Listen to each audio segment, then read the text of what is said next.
Victor, you were briefly up with the Red Wings earlier this week.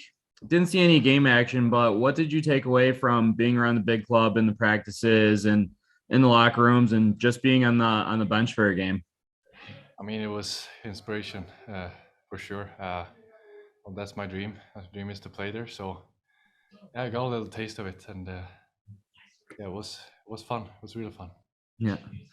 And since Pickard got called up, you've really backstopped this team in every game since then. And how do you embrace the challenge of being that go-to guy in the crease on a team that's fighting for playoff positioning here? Yeah, first of all, I want to be that guy. So I feel very comfortable with my position right now, and I know it's a lot of games, but know, like now, I can feel like I can play every day. It's so fun. So, but yeah, I love to play these games. Yeah. And you're traveling tomorrow to Milwaukee with the boys for some crucial points. First off, do you know if you'll be playing yet again? And does with such a heavy workload, does fatigue ever worry you when you have so many games back to back? Uh, for your first question, no, I don't know yet. But I mean, I would love to play tomorrow too, and I'm capable of it.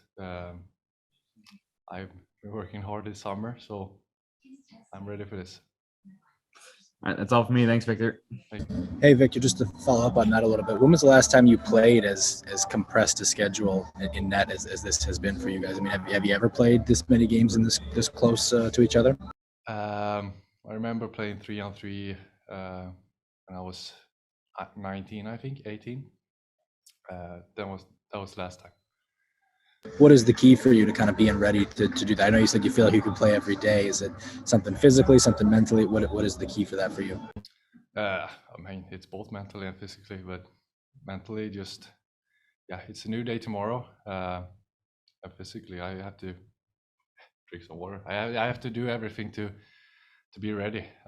Take care of my body, and the body will take care of me tomorrow. That's it. Yeah, just yeah, take 1 minute at a time. That's the key. Yeah. What did you feel like was the difference tonight? Obviously, it ends up a 1-goal game. What was the difference? For us, I feel like we had the momentum a lot in the game, but yeah, we felt like we were a little more desperate today than we were those first two periods last night.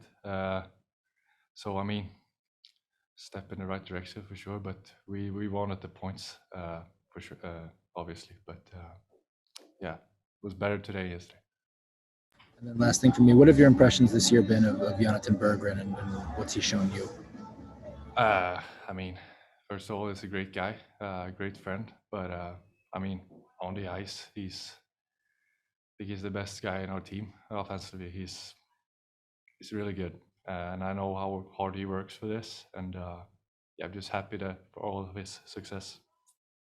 Thank you.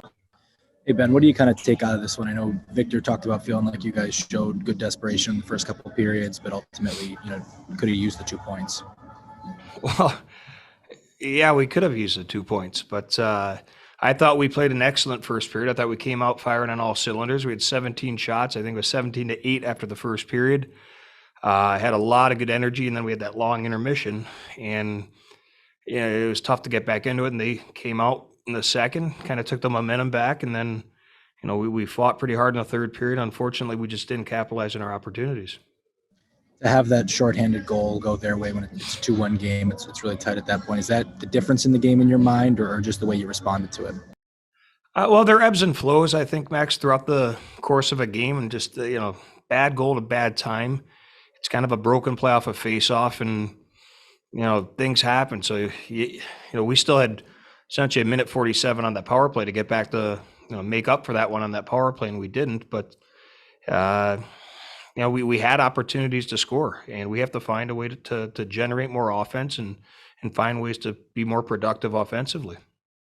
Obviously, it ends up. I think it was 37 shots and plenty of pressure in the last few minutes there. Did you feel like you did create the chances, or was it just something you'd like to see different there?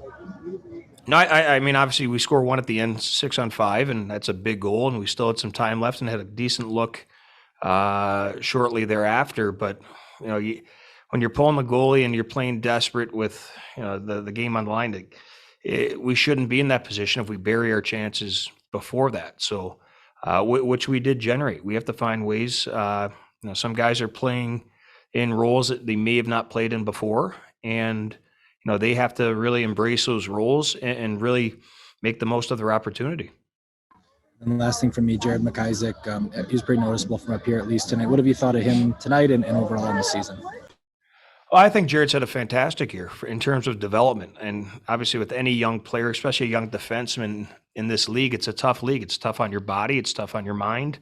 I think he's had some ups and downs this year, like any player. But I think for a young defenseman, he hasn't played a ton of hockey until this year. And I think that he's handled himself pretty well. So, he's worked his tail off. He's playing a lot of hockey. He's logging a lot of big minutes for us. And, overall, I think he's had a pretty productive year. Thank you. Coach, I just want to rewind the clock a bit back here with Dominic Shine. His first came back from suspension after stepping in on the Ontario player that hit Spezia up high. He had 7 goals in his last 7 games before that suspension. And you've talked to him about him being a guy you want to go to war with before. Yeah. In the thick of a playoff race, would you have wanted him to kind of hold back from dropping the gloves, or does it speak more to the locker room when he stands up for his teammate in that situation? In that situation,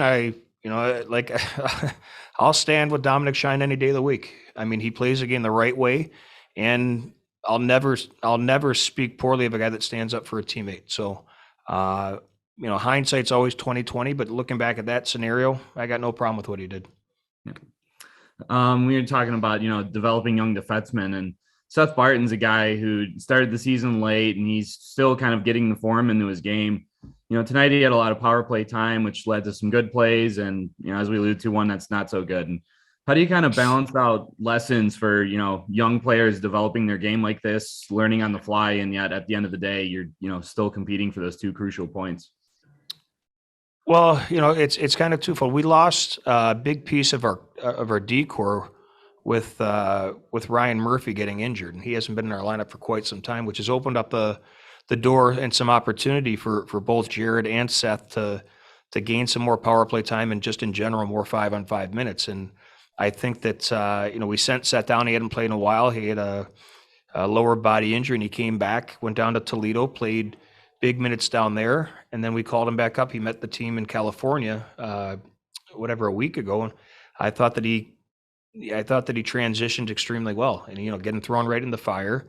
Again, another guy that hasn't played a ton of hockey due to injuries, and again, he's going to make mistakes. We know that, and it's just making sure that you're learning from those mistakes, which I think he has on a consistent basis. So you're seeing less and less or less prevalent mistakes, and I think that Matt McDonald, our defensive coach, does a great job of making sure that they sit down and they watch their video, they watch their shifts, and accentuate and emphasize the positives, and not focus too much on the mistakes, but just reiterate what we have to continually do on a consistent basis to be a better player, more complete player.